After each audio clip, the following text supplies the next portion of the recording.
So today, I'm in a 2026 Toyota Land Cruiser. This is the 1958 edition, which is the basic trim that they offer in the Land Cruiser, but it's a specialty trim where you have a little bit different design to it, specifically in the, on the outside. It looks more boxy. It looks kind of the throwback to the older version of the Land Cruiser. And of course, on the interior, you get some very basic features. Now, it's still a modern vehicle, so you're still getting all the safety features and everything like that, but it is kind of a throwback to that older 1958 Land Cruiser. So today we're talking about the Land Cruiser 1958 for 2026. Let's get into it.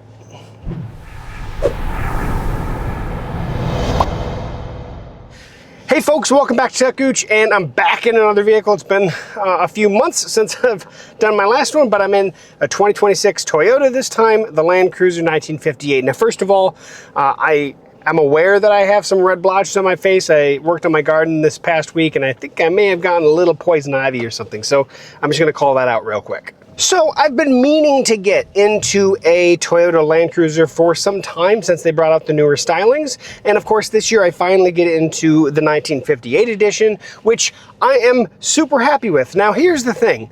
This has some things that I don't like as much about it, and some things I really do like about it. And of course, they kind of go hand in hand with what it is. So on the newer model, they're putting a 2.4 liter iForce Max engine in it with an 8-speed transmission. What does that mean? It means, well, it's a full hybrid iForce Max engine. So in that 2.4 four-cylinder, it's not the most powerful in the world. It's got plenty of power to it, but it also isn't the quietest. It's one of those things when you get into those larger engines, they definitely bring down the noise level. This specific four-cylinder in this specific vehicle with this transmission, it's every single person that I've taken rides in this vehicle to give me their thoughts, they've complimented on, wow, this vehicle is not the quietest in the world, specifically when you're revving up. Now, of course, like I'm just kind of cruising here at 25 miles an hour.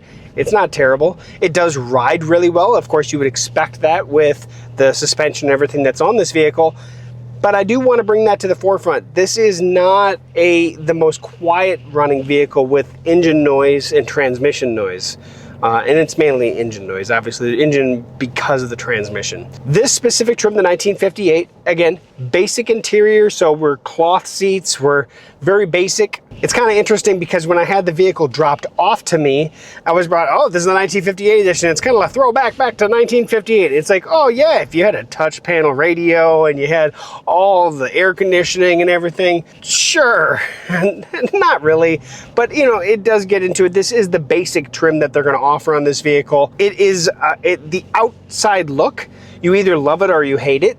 I like it. My wife actually really likes it, and it drives very, very well. The key point to this is I wish the transmission engine combination was a little quieter. Now we're gonna do our full standard walk around the outside and then kind of go through the interior and what you see here on the inside, and we'll kind of do that step by step. And but yeah, let's park it, let's jump out. Let's go through the exterior and interior of the vehicle. Okay, so we're gonna start here in the front of the vehicle, and this is the front of the vehicle of the 1958 edition, which has the different front end than the traditional Land Cruiser. It also has basic, just kind of street, or all-season tires on it, nothing fancy there, but it is surprisingly good looking, even as boxy as it is. We have a lovely roof rack on top, like you would expect actually on a Land Cruiser. There's the iForce Max badge on it. And of course, it's still raining out here a little bit. We just got done raining for hours and hours and hours, so I thought this might be the perfect time to get this video done and shot in between storms. Let's go inside. All right, so let's do the interior shots here. And we're gonna start like we typically do, just kind of go left to right. So here's our door controls here for the driver's side. We have our knee panel here. We do actually have a full trailer brake controller on this guy. Even in the basic version or basic model, we still have that. Our AC plug that we have back there. In the back, lighting controls, the steering wheel and driver information cluster. Now this is kind of your standard driver information cluster from Toyota. Nothing fancy on this one, but it is exactly what you need it to be. So we do have the capability of cycling through some various modes to see the adaptive, to see the various things that we have settings on. And I'm not going to go through all this, but it is a digital gauge. As for the steering wheel, we have our controls. These are the controls that you would actually control that guy with. Volume, and then of course voice control and taking a call. On the right hand side, we have our cruise control capability and use. Pretty simple, pretty basic. Obviously, once you get used to using it, it's very easy. Then next and previous on your track, you can even change modes here. Over here we have our 8-inch over here we have our 8-inch entertainment, which does have wireless CarPlay capability, as you see here. I'm gonna go ahead and head back to the main display, and it's the basic standard Toyota radio. Nothing fancy about that guy. Down below the radio, we have our full climate control cluster. Very simple, very basic, very similar to what you're gonna find in any of the modern Toyota vehicles. From the Sequoia to the Tundra to the Tacoma, very, very similar in how you're going to control this for there. We do have our mode selection. On the mode, we can change between sport, normal, and eco. And so that's our select. We do have our drive mode. Now this is a 4-wheel drive vehicle. It's a full-time 4-wheel drive. And then you do have crawl. You have differential locks and stuff back here. Transfer case lock. Everything in here, 4 low, 4 high. Very basic. And then of course our shifters. So nothing crazy out of the norm that you're not going to expect to see in this vehicle. All USB-C now. USB-C USB connection, and then 2 more charging ports there in the front. And then over on the right hand side, we do have a standard full glove box. And of course, with the fabric seats, you can see they're very basic seats, so nothing too crazy there. And then cup holders, and then in the armrest, pretty decently deep armrest here as well. So yeah, that's the front seat. Let's get to the back. All right, let's head into the back seat. Now right now I have the front seat back quite a ways actually for me, and you can see I still have plenty of leg room here. Obviously we can make adjustments now. Now the backrest of the back seat right now is leaning really, really far back, and that's just because whoever sat back here last had it leaning. It is fully adjustable. So on the side down here, there we go. Sit more upright. You can change that position with that lever. Standard, still have power windows, obviously, something that he didn't have back probably in 1958. And then over here as well, we have our climate control for the rear seat. We do have 2 USB-C ports. We do have a 12-volt port as well. This one back here, we don't at least have an AC plug in this version, but I'm betting the upper trims probably do. But yeah, same fabric obviously in the back.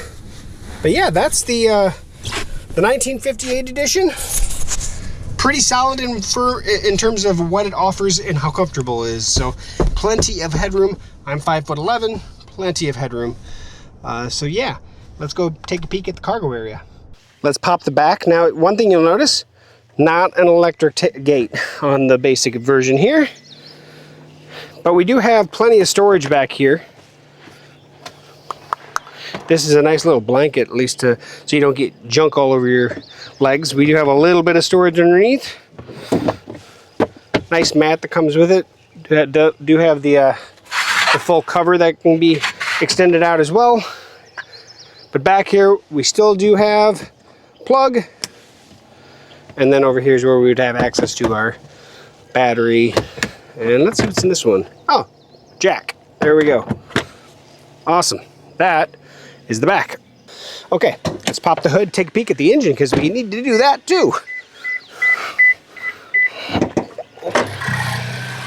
And there is the complex beast that is the I-Force Max on the Land Cruiser. Gotta love the weather every time you try to do a video. Rain, well, it used to snow, whatever it was, is what it is. So the 2026 Toyota Land Cruiser Fuel economy with this specific iForce Max engine, 22 city, 25 highway, combined of 23, which is not terrible. Kind of sits at probably kind of in the mid of the pack.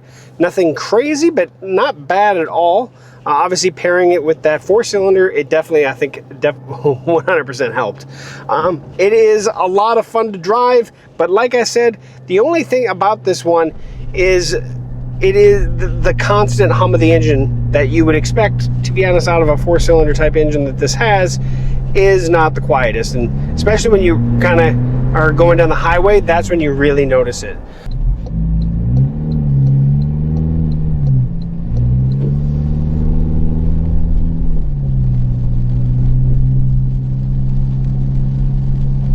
And it just has that constant sound.